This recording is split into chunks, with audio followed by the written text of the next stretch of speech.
মুক্তিযুদ্ধ আমাকে মানুষ করে দিয়েছে। মুক্তিযুদ্ধে আমি রুখে দাঁড়াতে পারবো এটাও আমার ধারণা ছিল না।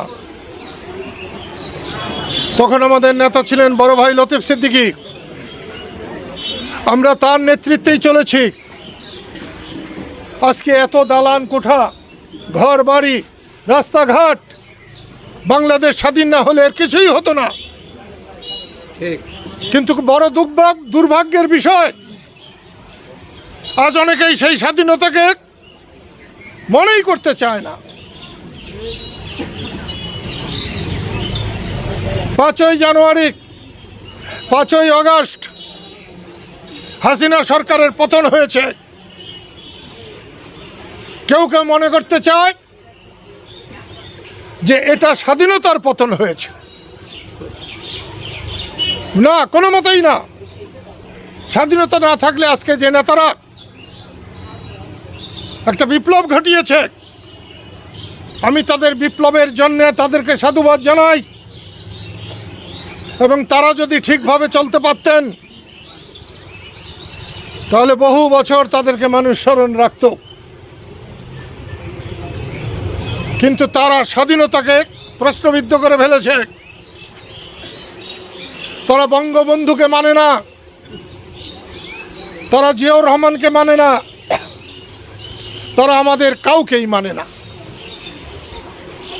এটা ভালো কথা নয়।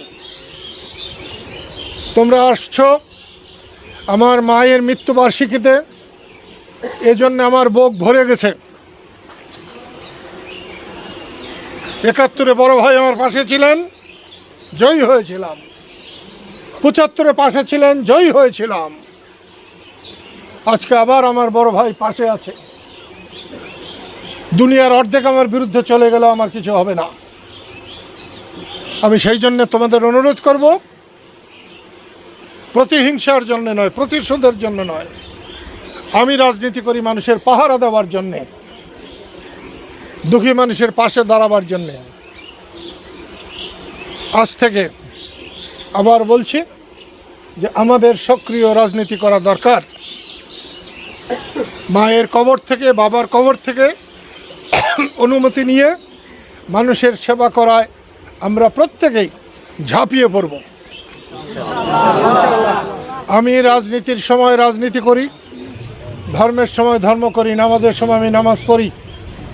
আমি একটাকে আরেকটার সঙ্গে কখনো জড়াই না। সেই জন্য আজকে আমি রাজনীতিক কোনো কিছু বলতে চাই না। তারপরেও বলবো, গত 26শে মার্চ জাতীয় স্মৃতিসৌধে জয় বাংলা স্লোগান দেওয়ার জন্যে কয়েকজনকে গ্রেপ্তার করা হয়েছে। আমি এর নিন্দা জানাই। স্বাধীন বাংলাদেশে জয় বাংলা ছিল মুক্তিযুদ্ধের স্লোগান। এটা কারো দলের নয়, কারো ব্যক্তির নয়, কোনো গোষ্ঠীর নয়। এটা মুক্তিযুদ্ধের স্লোগান, স্বাধীনতার স্লোগান। যতদিন বাংলাদেশ থাকবে ততদিন জয় বাংলা থাকবে। আমি গত 25 বছর একবারের জন্য জয় বাংলা বলি নাই। আজকে শপথ করে গেলাম মায়ের কবরে, বাবার কবরে, যে আজ থেকে আমি জয় বাংলা বলবো। জয় বাংলা হবে আমাদের সবার।